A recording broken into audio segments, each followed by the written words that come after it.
بسم اللہ الرحمن الرحیم۔ السلام علیکم۔ میں کام سے تھکا ہارا ابھی گھر داخل ہی ہوا تھا جب میری بیوی نے مجھے یہ خبر سنائی، میری بہن کے ہاں بیٹی کی پیدائش ہوئی تھی۔ یہ اس کا 5واں بچہ تھا۔ پہلے بھی اس کی 4 بیٹیاں پیدا ہو چکی تھی، یہ 5ویں تھی۔ میں نے بیوی کو کہا، جلدی سے تیار ہو جاؤ، میں مٹھائی لاتا ہوں۔ دونوں بہن کو مبارکباد دینے کے لیے اس کے گھر چلتے ہیں۔ میری بیوی میری کہاں مانتے ہوئے جلدی سے اٹھی اور کپڑے بدلنے کے لیے کمرے میں چلی گئی۔ تب تک میں نے ہاتھ منہ دھوئے اور جا کر مٹھائی لے آیا۔ میں گھر کے اندر جانے کی بجائے گیٹ پر ہی ہارن بجا کر بیوی کو باہر بلانے لگا۔ میری بیوی حواس باختہ ہو کر جلدی سے خود کو چادر میں لپیٹے ہوئے باہر نکل آئی۔ آتے ساتھ ہی شروع ہو گئی کہ آپ نے صبر نامی کوئی چیز نہیں ہے۔ آ تو رہی تھی، اب گیس پر دودھ چڑھا ہوا تھا، اسے اتار کر نیچے رکھ دی تو ہی باہر آتی۔ آپ بھی نہ ایسے ہارن بجاتے ہیں کہ سارے محلے کو پتہ چل جاتا ہے کہ آپ مجھے کہیں لے کر جا رہے ہیں۔ اس کی بات سن کر میں مسکرا دیا۔ میں اتنا خوش تھا کہ اس کا کڑوا کیسلا لہجہ بھی مجھے موڈ خراب نہ کر پایا، بلکہ میں خوشی خوشی بائک چلانے لگا۔ تقریباً 10 منٹ کا سفر طے کرنے کے بعد ہم لوگ میری بہن صفیہ کے گھر پہنچ گئے۔ مجھے لگا وہ بہت خوش ہوگی، مگر اس کا مرجھایا ہوا چہرہ دیکھ کر میں پریشان رہ گیا اور سوچنے لگا، اسے تو خوش ہونا چاہیے تھا، مگر وہ اداس کیوں ہے؟ شاید 5ویں بیٹی کی پیدائش نے اسے نا امید کر دیا تھا۔ میں اس کے پاس بیٹھ گیا۔ کمرے میں ہم دونوں کے علاوہ کوئی نہیں تھا۔ تب بھی میری بہن روتے ہوئے کہنے لگی، میرے شوہر کو 5ویں بیٹی نہیں چاہیے، وہ چاہتا ہے ہم یہ بچی کسی یتیم خانے کو سونپ دے یا پھر وہ اس بچی کو کسی کوڑے کرکٹ کے ڈھیر پر پھینک آئے۔ کل رات انہیں میں نے بڑی مشکل سے روکا تھا، کیونکہ ہسپتال سے آتے وقت وہی بچے نالے میں پھینک دینا چاہتے تھے۔ میری بہن نے روتے ہوئے کہا تو میرے پیروں تلے سے زمین نکل گئی۔ سوچ بھی نہ سکتا تھا کہ میرا بہنوئی اس قدر فرعونیت اندر سمائے ہوئے ہے۔ شکر ہے وہ بچی کو گھر تو لے آیا ہے، ورنہ ممکن تھا وہ بچی کو ہسپتال چھوڑ کر آ جاتا۔ میری بہن روتی رہی۔ مجھے سمجھ نہیں آ رہا تھا کہ میں اسے کیسے مناؤں۔ دل میں خیال آیا کیوں نہ بچی کو گود لے لوں، کیونکہ میرے 3 بیٹے تھے۔ ابھی تک ہم لوگ بیٹی کی رحمت سے محروم تھے۔ میری تو بڑی خواہش تھی کہ میری ایک بیٹی پیدا ہو۔ جب مسلسل 3 لڑکے پیدا ہوئے تو ہماری رہی سہی امید ختم ہو گئی، کیونکہ زیادہ بچوں کا خرچ اٹھانے کے قابل نہیں تھا۔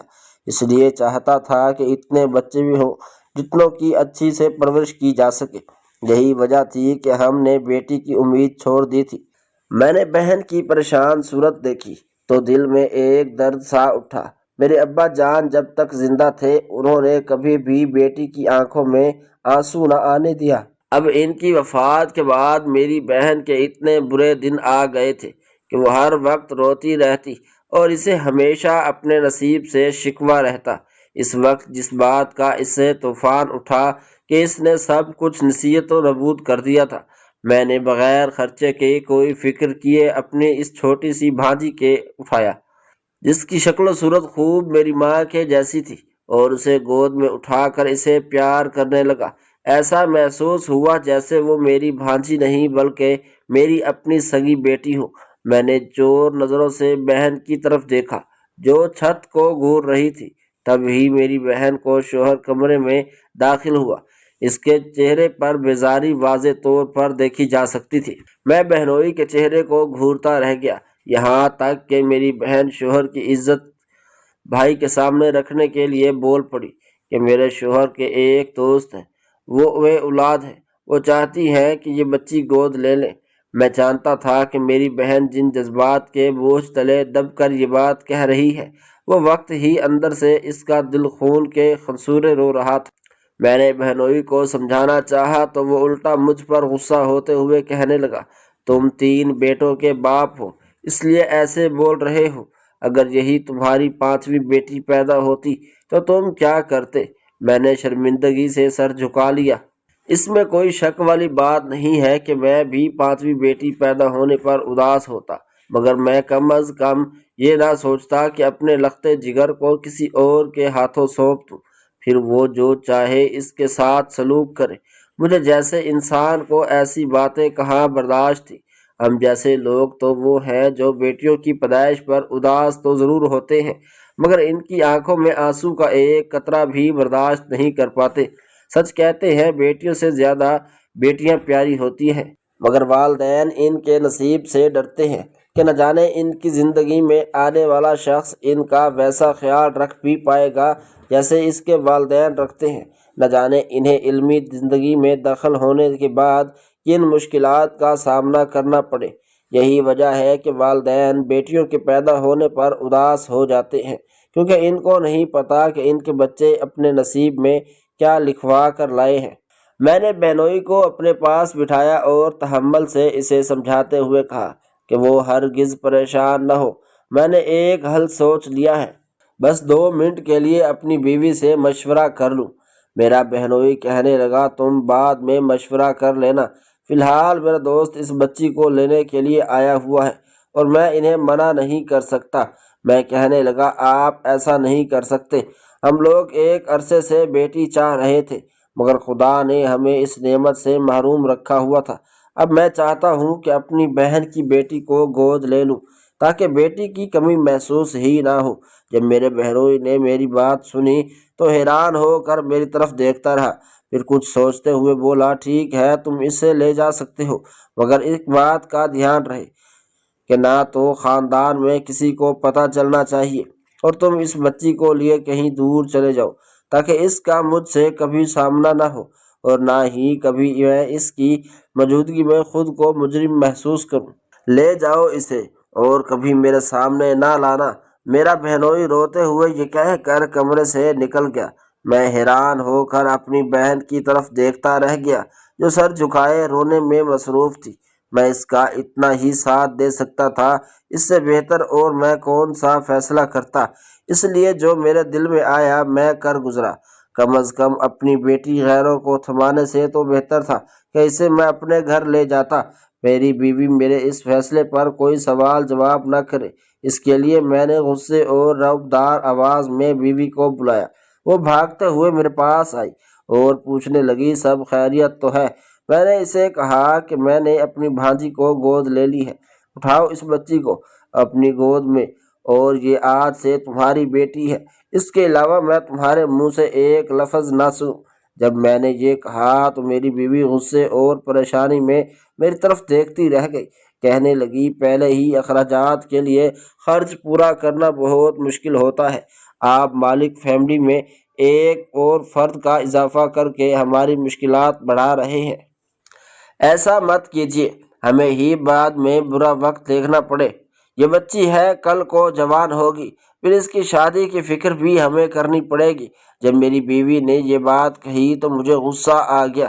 میں کہنے لگا، ٹھیک ہے تم مت پالنا اسے، میں خود پال لوں گا۔ یہ کہہ کر زبردستی میں نے وہ بچی اپنی گود میں اٹھائی اور اسے لیے باہر آ گیا۔ میری بیوی بھی چادر اوڑھتے ہوئے باہر چلی آئی۔ وہ روتے ہوئے کہنے لگی، آپ تو سیریس ہی ہو گئے تھے، آپ کو تو پتہ ہے کہ مجھے بچیاں کتنی پسند ہیں، وہ تو خدا کی مرضی ہے کہ انہوں نے مجھے بیٹے کی والدہ بنانے کی بجائے 3 بیٹوں کی والدہ بنانے کا شرف دیا۔ یہ کہہ کر اس نے بچی میرے ہاتھوں سے لی اور اسے بوسہ دیتے ہوئے گود میں اسے بھیج لیا جیسے کوئی اس میں کھینچنے والا ہو۔ ہم دونوں سارا راستہ خاموش رہے۔ مجھے معلوم تھا کہ میری بیوی مجھ سے ناراض ہے، مگر میں اتنا تو جان چکا تھا کہ گھر جاتے ہیں اس کو دیکھ کر میرے بچے بہت خوش ہوں گے، کیونکہ میرا بڑا بیٹا ابراہیم اسے بہت شوق تھا کہ اس کی بھی ایک بہن ہو۔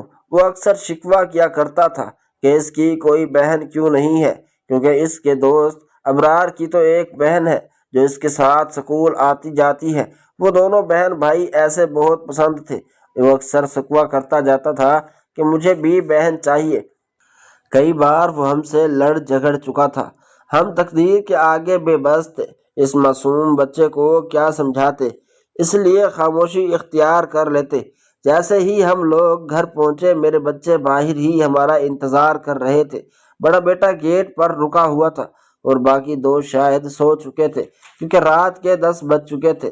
میں نے جلدی سے بائک اندر کھڑی کی اور کمرے میں چلا گیا۔ پیچھے میری بیوی اور میرا بیٹا بھی میرے پیچھے کمرے میں چلے آئے۔ بچی کی آواز سن کر میرے باقی دونوں بچے بھی بھاگ کر جاگ گئے اور سوالیہ نظروں سے ہماری طرف دیکھنے لگے۔ تبھی میں نے سب کو بتایا کہ یہ آج سے تمہاری بہن ہے اور میرے مرنے کے بعد بھی اس کا تم لوگ ویسا خیال رکھنا جیسے زندہ ہوتے ہوئے میں اس کا خیال رکھوں گا، اور مجھے اس کے معاملے میں کوئی شکایت کا موقع نہ دینا۔ باقی 2 بیٹے تو چھوٹے تھے۔ سب سے بڑے بیٹے نے میری بات غور سے سنی اور اس پر عمل کرنے کا وعدہ بھی کر لیا۔ میں مطمئن ہو کر سو گیا۔ ساری رات بچی روتی رہی اور میری بیوی اسے سنبھالتی رہی۔ صبح میں جلدی اٹھا تو دیکھا بیوی اور بچی دونوں سو رہی تھی۔ اس بچی کا نام تو ہم نے تانیہ رکھا تھا۔ میں جلدی سے کچن میں گیا، اپنے بچوں کے لیے ناشتہ بنایا اور ان کو تیار کر کے سکول چھوڑتے ہوئے دکان پر چلا گیا۔ میں ایم فل کر رکھا تھا مگر نوکری نہ ملنے کی صورت میں میں نے باپ کی دکان پر بیٹھنا شروع کر دیا تھا، کیونکہ اس کے علاوہ میرے پاس کوئی اور چارہ نہیں تھا۔ جہاں بھی نوکری کے لیے اسامیاں دکھائی دیتی میں فوراً وہاں اپلائی کر لیتا تھا، مگر ابھی تک کوئی خوشخبری سننے کو نہیں ملی تھی۔ میں ابھی دکان پر جا کر بیٹھا ہی تھا کہ جب میرے دوست نے مجھے فون کیا۔ وہ خوش ہوتے ہوئے کہنے لگا کہ خدا نے تمہاری دعا سن لی ہے، تمہاری نوکری لگ گئی ہے۔ یہ سن کر میں خوش ہو گیا اور اپنے دوست کے بتائے ہوئے پتے پر جا پہنچا جہاں پر میری نوکری کا لیٹر آیا ہوا تھا۔ میں ایک 5 اسٹار ہوٹل میں بطور مینیجر سلیکٹ ہو چکا تھا۔ مجھے اس بات کی بہت خوشی تھی۔ تب مجھے لگا جیسے یہ سب تانیہ کی میری زندگی میں آنے کی وجہ سے ہو رہا ہے۔ میں نے خدا کا شکر ادا کیا اور پھر بیوی کو خبر سنانے کے لیے گھر چلا آیا۔ جب میری بیوی نے یہ خبر سنی تو وہ بہت خوش ہوئی۔ کل سے اس کا رویہ اور لہجہ تانیہ کے جانے سے کچھ بدلا ہوا تھا، مگر آج اس نے میری نوکری کی خبر سنی تو وہ خوش ہو گئی۔ اسے بھی یہی لگنے لگا کہ یہ سب تانیہ کی ہماری زندگی میں شامل ہونے کی وجہ سے ہو رہا ہے۔ تب سے وہ اس بچی کا اور بھی زیادہ خیال رکھنے لگی اور اس پر اپنی توجہ نچھاور کرنے لگی۔ نوکری لگتے ہی ہمارے دن پھرنے لگے۔ میرے ایک دوست نے مجھے مشورہ دیا کیوں نہ ہم نیا کاروبار شروع کریں۔ اپنے دوست کے ساتھ مل کر میں نے کچھ پیسے انویسٹ کر دیے۔ نہ جانے میرا نصیب کس طرح جاگ اٹھا تھا کہ میں دن دگنی رات چگنی ترقی کرتے چلا جا رہا تھا۔ میں چاہتا تھا جیسے ہم نے ایک ریسٹورنٹ اپنے شہر میں کھولا ہے، ایسے ہی کئی ریسٹورنٹ ہم اور شہروں میں بھی کھولیں۔ میرے دوست کو میرا یہ آئیڈیا بہت پسند آیا، مگر وہ چاہتا تھا کہ ہم لوگ اپنی قسمت دبئی میں جا کر آزمائیں۔ پھر بس کیا، جیسے ہی میرے دوست نے مجھے مشورہ دیا میں نے دبئی کے ویزے کے لیے اپلائی کر دیا۔ وہاں جا کر بھی ہم نے اپنا کاروبار شروع کر دیا۔ میں اور میرے دوست دن رات اپنے کاروبار پر توجہ دے رہے تھے۔ میں نے کبھی بھی گھر اس بات کا ذکر نہیں کیا تھا کہ میں کتنا کما رہا ہوں۔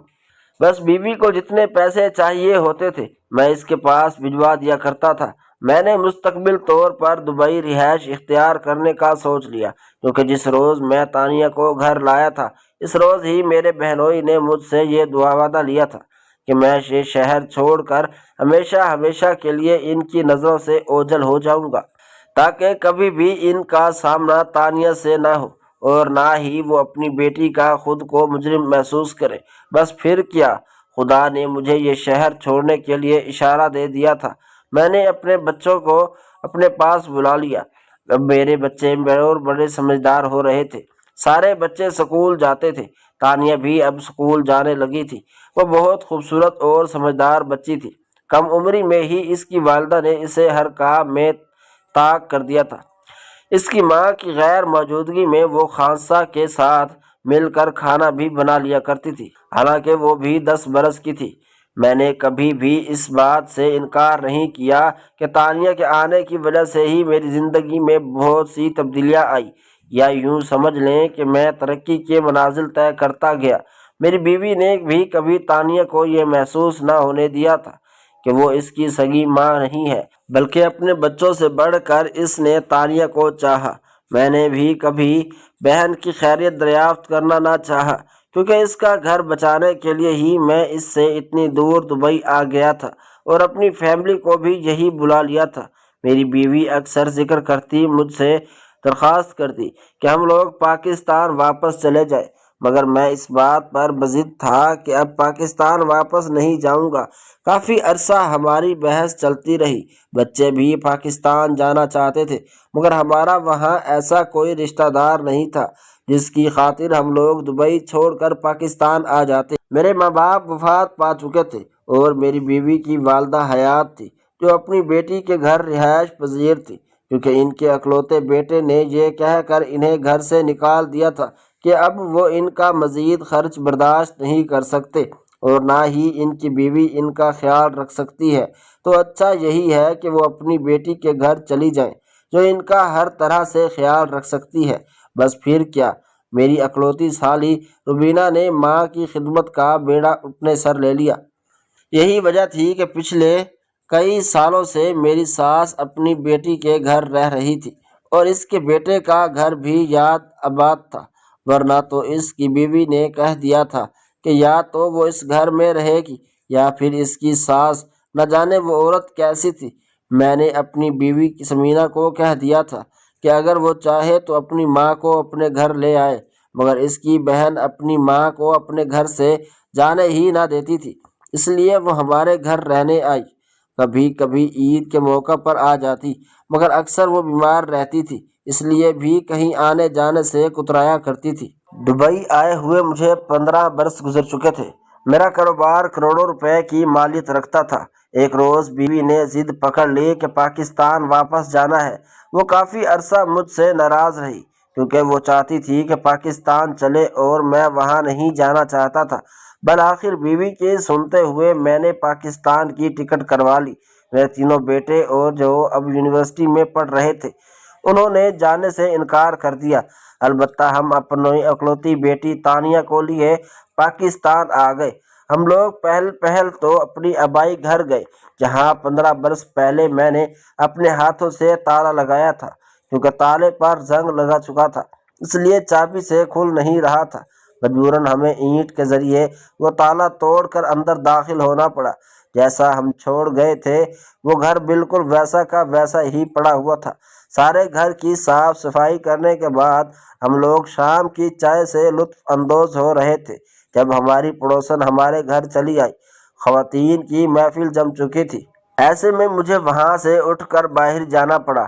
بیوی نے کچھ سامان لانے کو کہہ دیا تو میں نے بازار کی طرف بڑھ گیا۔ 15 سال گزر جانے کے بعد بھی مجھے وہ تمام گلیاں اچھے سے یاد۔ میں سارا سامان لے کر واپس آ رہا تھا جب میں نے دیکھا سڑک پر کسی کا ایکسیڈنٹ ہوا تھا۔ لوگ مدد کے لیے چیخو پکار کر رہے تھے۔ ایمبولینس آ چکی تھی۔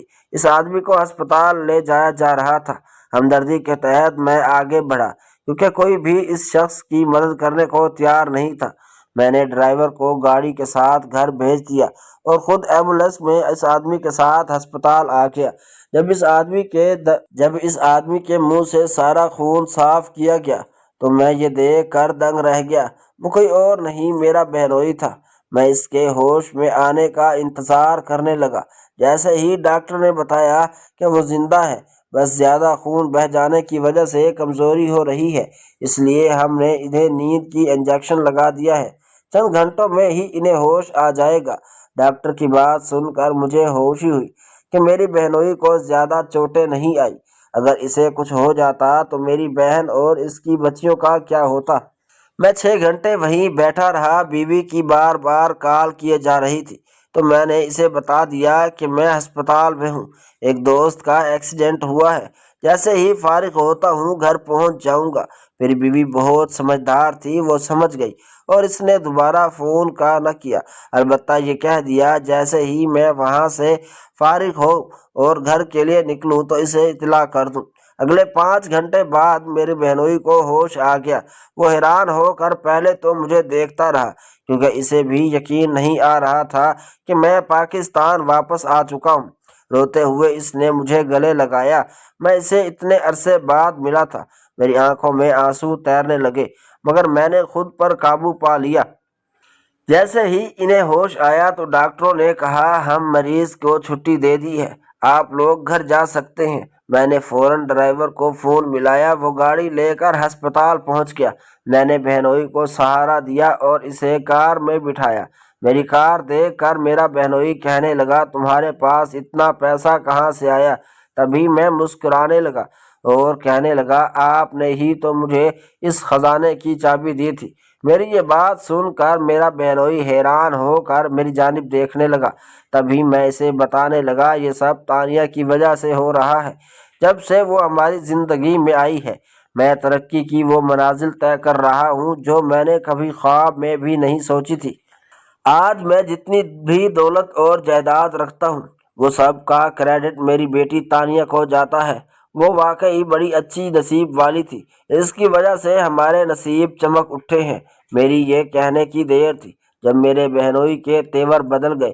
پہلے پہل تو اس نے کچھ نہ کہا، لیکن جیسے ہی ہم اس کے گھر پہنچے تو وہ مجھ سے کہنے لگا کہ اندر چلو۔ میں نے کہا، نہیں، میں نے تم سے وعدہ کیا تھا کہ کبھی اپنی بیٹی کو آپ تمہارے سامنے نہیں لاؤں گا، اور اس کے لیے ضروری ہے کہ میں تمہارے گھر قدم بھی نہ رکھوں۔ اگر میری بہن کو پتہ چلا کہ میں پاکستان آیا ہوں اور اس سے ملنے نہیں آیا تو اسے بہت برا محسوس ہوگا، اس لیے میں اندر نہیں جانا چاہتا۔ مگر میرا بہنوئی اصرار کر کے مجھے گھر کے اندر لے آیا۔ میری بہن نے مجھے دیکھا تو دیکھتی رہ گئی، اسے اپنی آنکھوں پر یقین ہی نہیں آ رہا تھا۔ جیسے ہی اس نے مجھے دیکھا وہ روتے ہوئے میرے گلے لگ گئی۔ وہ خوش تھی یا ناخوش میں یہ تو نہیں جانتا، البتہ پہلے اس کا رویہ بہتر تھا۔ تبھی ایک 12-13 سال کا لڑکا کمرے میں سے نکلا اور کہنے لگا، امی آپ نے اتنا شور کیوں ڈالا ہوا ہے؟ کیا کوئی مر گیا ہے؟ کیا اس کے الفاظ نے مجھے بہت برے لگے، کیونکہ اتنی چھوٹی عمر کا لڑکا اور اس طرح کی باتیں مجھے حیرانی میں مبتلا کر رہی تھی، مگر میں نے نظر انداز کر دیا۔ تب بھی میرے بہن کہنے لگی، بلال ادھر آؤ، تمہارے ماموں آئے ہیں۔ وہ لڑکا پہلے پہل تو میری طرف سے سر سے پاؤں تک گھورتا رہا، پھر میرے قریب آیا اور سلام کر کے دور جا بیٹھا۔ میں نے اس کے سر پر ہاتھ رکھا اور اس کے ہاتھ میں 5,000 کا ایک کڑکتا نوٹ تھما دیا، جسے دیکھ کر اس کی آنکھوں میں لالچ چمکنے لگی۔ میں حیران رہ گیا، مجھے لگا یہ لڑکا بڑا مفاد پرست ہے، مگر بہن سامنے بیٹھی تھی، اس لیے میں نے یہ بات نظر انداز کر دی۔ کافی دیر وہیں بیٹھا رہا۔ جب میں گھر آنے لگا تو میری بہنوئی کہنے لگے، مجھے تم سے کچھ کہنا ہے۔ یا انہیں کہنے لگا، ہاں ہاں، آپ دل کھول کر بات کیجیے، جو کہنا چاہتے ہیں صاف لفظوں میں کہے۔ تبھی میرا بہنوئی کہنے لگا، مجھے اپنی بیٹی واپس چاہیے۔ اس کی یہ بات سن کر میں یہ یقینی کی کیفیت میں انہیں کافی دیر گھورتا رہا، کیونکہ میں ہرگز امید نہیں لگا رہا تھا کہ وہ ایسا کہیں گے۔ ان کی بات نے مجھے بڑا دکھ پہنچایا تھا۔ میں بغیر کوئی جواب دیے اپنی کار میں بیٹھا اور گھر آ گیا۔ جب میں گھر سے نکلا تھا تو بہت خوش تھا، مگر اب پریشانی کی لکیریں میرے چہرے پر واضح طور پر موجود تھی۔ مجھے اپنے بہنوئی کی بات بہت زیادہ بری لگی تھی، مگر اظہار کا موقع نہیں ملا، کیونکہ مجھے اتنے شدید غصہ آیا تھا کہ میں نہیں چاہتا تھا کہ اس غصے کی وجہ سے ہمارے رشتے میں کوئی دراڑ آئی۔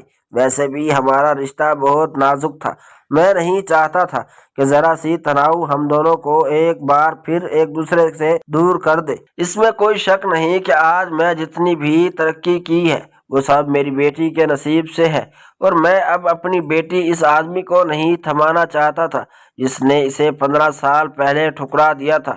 اگلے ایک ہفتے تک کئی بار میرا بہنوئی مجھ سے ملا اور اس کا ایک ہی تقاضا تھا، اسے اپنی بیٹی واپس چاہیے، مگر میں اسے اس کی بیٹی واپس نہیں کر سکتا تھا۔ میں اسے اپنی بیٹی سمجھتا تھا اور دل و جان سے چاہتا تھا۔ میں نے منہ پر ہی بہنوئی کو منع کر دیا۔ اس نے اس بات کو آنا کا مسئلہ بنا لیا اور مجھ سے بدلہ لینے کی ترغیبیں کرنے لگا، مگر میں کبھی بھی اس کے شکنجے میں نہ پھنس سکا۔ البتہ میں نے بہت پریشان رہنے لگا تھا۔ بیوی نے میری پریشانی کو بھانپ لیا اور مجھ سے پوچھا کہ آج کل آپ پریشان رہتے ہیں، سب خیریت تو ہے؟ میں نے اس کے سامنے ٹال مٹول سے کام لینا چاہتا تھا کہ وہ اتنی کی اتنی سی بات کی اتنی زیادہ ٹینشن نہ لے۔ کہ بیمار پڑ جائے، کیونکہ وہ ایسی ہی ذرا سی بات کو سر پر سوار کر لیتی اور پھر گھنٹوں اس کو سوچتی رہتی، اسی وجہ سے بیمار پڑ جاتی۔ میں نے سوچ لیا کہ نہ تو اس کی بات کی بھنک اپنے بیٹوں کو پڑھنے دوں گا اور نہ ہی اپنی بیوی کو، کیونکہ وہ اپنی بہن کے معاملے میں بہت حساس تھی۔ ان کی بہن کو ذرا سا کچھ ہوتا وہ پریشان ہو جاتے۔ میں نے سوچ لیا کہ جلدی ہی تانیہ کو واپس بھجوا دوں گا، کیونکہ میرے بہنوئی کا کوئی بھروسہ نہیں تھا۔ جس طرح کے لوگوں میں اس کا اٹھنا بیٹھنا تھا، اس کی وجہ سے مجھے ہمیشہ اس سے ڈر لگتا رہتا تھا، کیونکہ اس کے دوستوں میں شہر بھر کے ہنڈے موالی چور شامل تھے۔ میں نہیں چاہتا تھا وہ میرے بیٹی کے خلاف کچھ کرے، اس لیے میں جلد از جلد اسے واپس دبئی بھجوانا چاہتا تھا۔ جس روز میں نے ٹکٹ کنفرم کروائی، اس روز مجھے ذرا گھر آنے میں دیر ہو گئی۔ میں گھر آیا تو بیوی حواس باختہ ہو کر نیچے فرش پر بیٹھی ہوئی تھی اور گھر کا سامان ہر طرح بکھرا ہوا تھا۔ میں ڈر گیا کہ یہ سب کیا ہو رہا ہے۔ سوچ بھی نہ سکتا تھا کہ پاکستان آ کر مجھے ان مشکلات کا بھی سامنا کرنا پڑے گا۔ میں جلدی سے بیوی کی طرف بڑھا، جس نے بال بکھیرے ہوئے تھے اور ایسے حواس باختہ ہوئے بیٹھی تھی جس سے ہم پر قیامت ٹوٹ پڑی ہو۔ میں نے جلدی سے اسے اٹھایا، نوکر کو بلایا تو گھر میں اتنا سناٹا تھا کہ میری آواز گونجنے لگی۔ میں نے بیوی کو جھنجھوڑ ڈالا اور اسے ہوش میں لانے کی ترغیب کرنے لگا، مگر وہ تو ایسے ہی بے سود ہو کر بیٹھی تھی کہ جواب ہی نہیں دے رہی تھی۔ میں جلدی سے کچن کی طرف بھاگا، وہاں سے پانی لایا اور اس کے منہ پر ڈالا تو وہ اپنے ہوش حواس میں واپس آئی اور روتے ہوئے کہنے لگی کہ وہ ظالم آدمی میری بچی کو لے گیا۔ میں اس سے پوچھنے لگا کہ کون ہماری بچی کو لے گیا ہے اور تم یہ کیا کہہ رہی ہو؟ تب بھی وہ روتے ہوئے کہنے لگی کہ کچھ ڈاکو ہمارے گھر میں داخل ہو گئے تھے اور زبردستی میری بچی کو اٹھا کر لے گئے۔ ہائے میری بچی جانے کہاں ہوگی، کس حالت میں ہوگی۔ یہ کہہ کر میری بیوی روتے ہوئے اٹھی، تبھی غم کے مارے وہ بے ہوش ہو کر میرے باہوں میں جھول گئی۔ میں اسے اٹھا کر ہسپتال چلا آیا۔ آدھے گھنٹے بعد اسے ہوش آیا۔ اس نے جس شخص کا نام لیا، اس کا نام سن کر میرے پیروں تلے سے زمین نکل گئی، کیونکہ وہ کوئی اور نہیں بلکہ میرا نام اکبر ہے۔ میرے والد ایک معمولی سے کلرک تھے، مگر ان کی ہمیشہ کوشش رہی تھی کہ وہ کبھی بھی اپنی اولاد کو حرام نہ کھلائے، اور انہوں نے بھی ہمیں یہی صلاح دی تھی کہ ہم دو ہی بہن بھائی ہیں۔ والد پڑھی لکھی تھی، مگر بچوں کی تربیت کی خاطر انہوں نے ایک گھریلو خاتون بننے کو ترجیح دی۔ یہی وجہ ہے کہ وہ اتنا زیادہ پڑھے لکھے ہونے کے باوجود گھرداری کر رہے تھے۔ میری ماں نے نہ صرف اپنے بیٹے کی تعلیم پر توجہ دی، بلکہ بیٹے کو بھی خوب پڑھایا لکھایا۔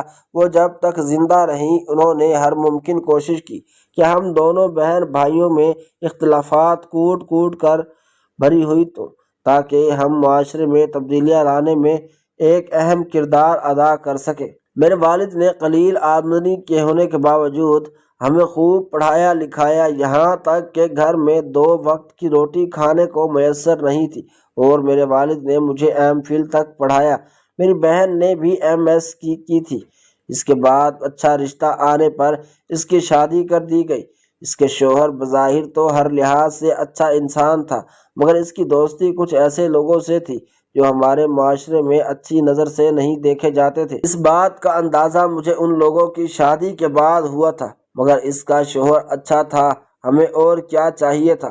اس کا اٹھنا بیٹھنا کن لوگوں میں ہے، ہم اس بات سے غرض نہیں ہونی چاہیے تھی۔ یہی سوچ کر میں نے احتشام بھائی کو بطور بہنوئی قبول کر لیا۔ ابا جان نے مجھ سے بھی بہن کی شادی کی وقت سارا مشورہ لیا تھا، تو میں نے انہیں یہی کہا تھا، اگر لڑکا اچھا ہے اور خاندان بھی اچھا ہے تو یہ رشتہ ہر لحاظ سے معقول ہے۔ میرے والد نے ہماری پڑھائی کو اہمیت دی، اور انہوں نے ہمیں بھوکا تو رکھا تھا مگر پڑھائی سے محروم نہیں رہنے دیا۔ میری بہن شادی سے پہلے نوکری کرتی تھی، مگر اس کے شوہر کو پسند نہیں تھا، تو شادی کے اگلے روز ہی اس نے استعفیٰ دے دیا۔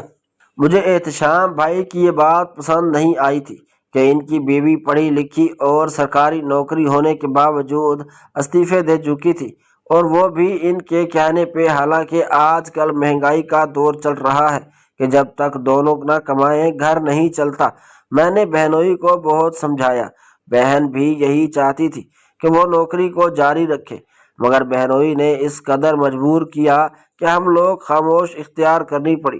ہم فیل کرنے کے بعد میں نے ہر جگہ نوکری کے لیے اپلائی کیا، مگر کہیں پر بھی بات نہیں بن رہی تھی۔ میرے والد ریٹائرمنٹ کے بعد ایک کریانے کی دکان چلا رہے تھے۔ ان کی وفات کے بعد میں نے وہ دکان سنبھال لی۔ اماں نے اپنے ہی رشتہ داروں میں لڑکی ڈھونڈ کر میری شادی کروا دی، جو پڑھی لکھی تھی مگر سمجھدار تھی۔ اللہ نے ہمیں 3 بیٹوں سے نوازا۔ اماں میرے تیسرے بیٹے کی پیدائش کے روز ہی ہارٹ اٹیک کی وجہ سے ہمیں اکیلا چھوڑ کر اس دور فانی کو سے کوچ کر گئی۔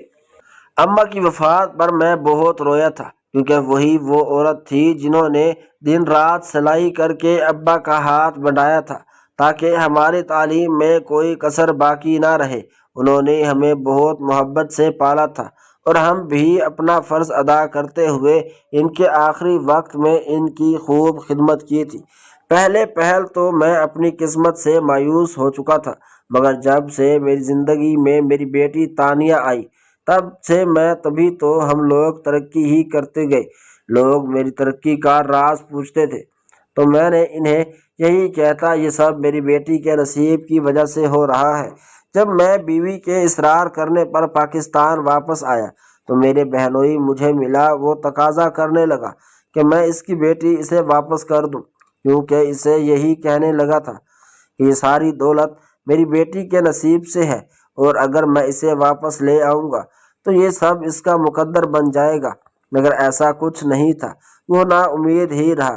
جب میں نے مسلسل اس بات سے انکاری کرتا تھا تو میں اپنی بیٹی سے واپس نہیں دوں گا، تو تب اس نے مجھ سے ضد لگا لی اور ایک روز میری غیر موجودگی میں میری بیٹی کو اغوا کر لیا۔ حقیقت میں تو وہ اسی کی بیٹی تھی، مگر اس نے اپنے نصیب کو اپنے پاؤں سے ہی لات ماری تھی۔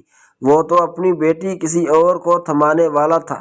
اگر میں صحیح وقت پر نہ پہنچتا تو میں کبھی بھی اپنی بھانجی کو شکل نہ دیکھ پاتا، جو اب میری بیٹی کے طور پر یہاں رہ رہی تھی۔ جب میں نے بہنوئی کو انکار کیا تو میں اس کی بیٹی اسے واپس نہیں کروں گا، تو تب اس کے نے خاندان بھر میں یہ بات پھیلا دی کہ تانیہ میری نہیں بلکہ اس کی بیٹی ہے۔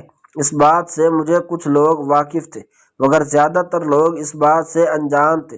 جب سب کو پتہ چل گیا تو لوگوں نے میری بیٹی کے کان بھرنا شروع کر دیے۔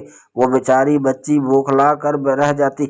اسے سمجھ نہیں آتا تھا کہ اس کے والدین جھوٹ بول رہے ہیں یا اس کے رشتہ دار جو 1 مہینہ پہلے ہی اس سے ملے ہیں۔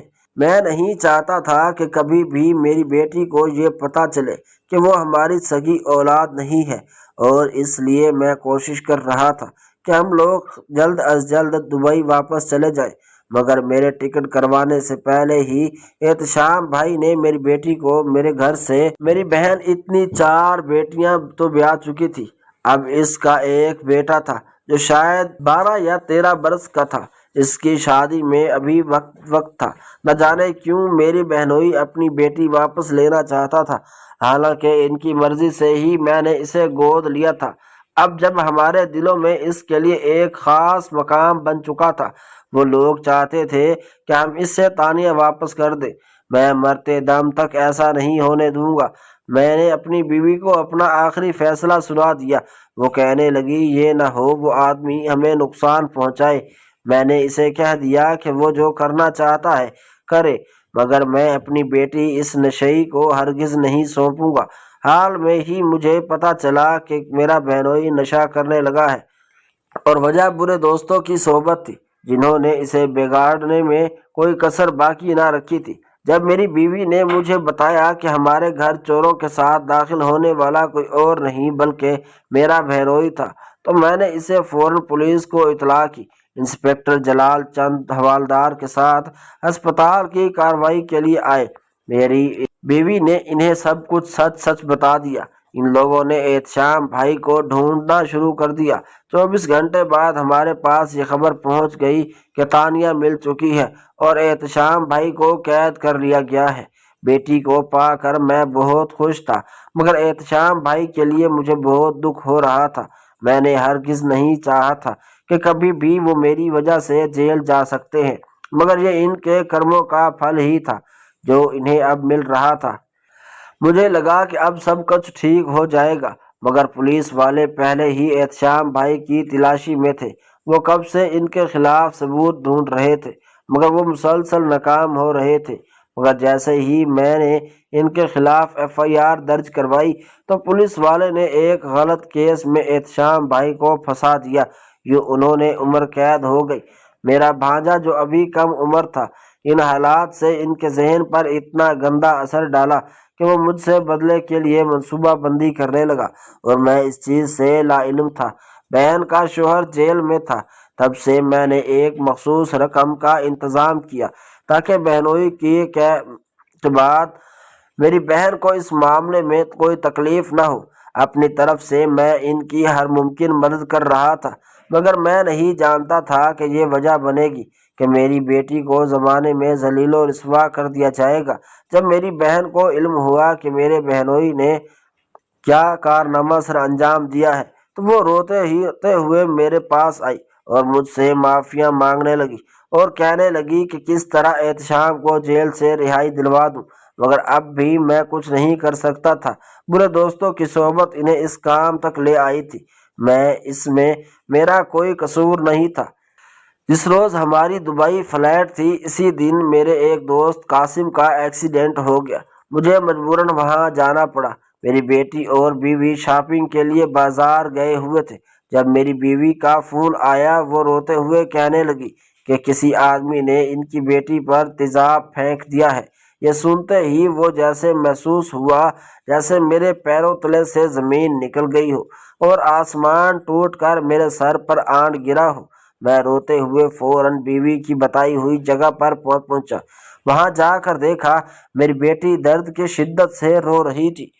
لوگوں کا ایک مجمع وہاں اکٹھا تھا، مگر کسی نے بھی یہ زحمت نہیں کی کہ اسے ہسپتال لے جائیں۔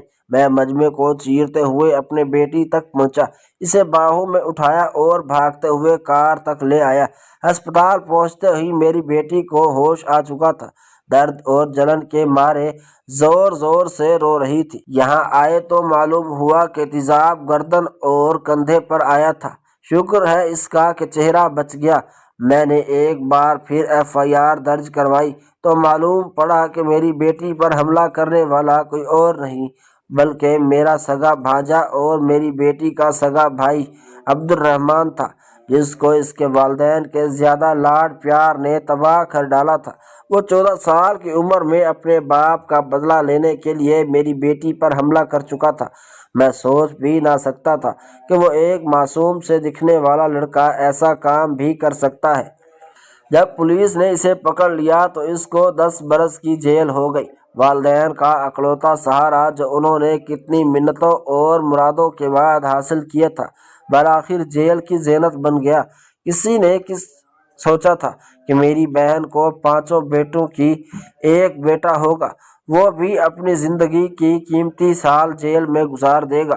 میں نے بہت کوشش کی کہ اپنے بھانجے کو بچا لوں، مگر اب یہ کیس میرے ہاتھوں سے نکل چکا تھا۔ پاکستان آنے کا فیصلہ بہت غلط تھا۔ میں نے اگلے روز ہی سامان باندھا اور بیوی بچے لیے ہمیشہ کے لیے دبئی آ گیا۔ اب میں واپس پاکستان نہیں جانا چاہتا تھا۔ پاکستان بے شک میرا اپنا ملک تھا، مجھے اس سے بے حد محبت ہے، مگر پاکستان نے مجھے بہت دکھ دیے ہیں۔ وہ لوگ جو میرے اپنے تھے، انہوں نے مجھے برباد کرنے میں کوئی کسر نہ چھوڑی۔ اب میں وہاں جا کر کیا کرتا؟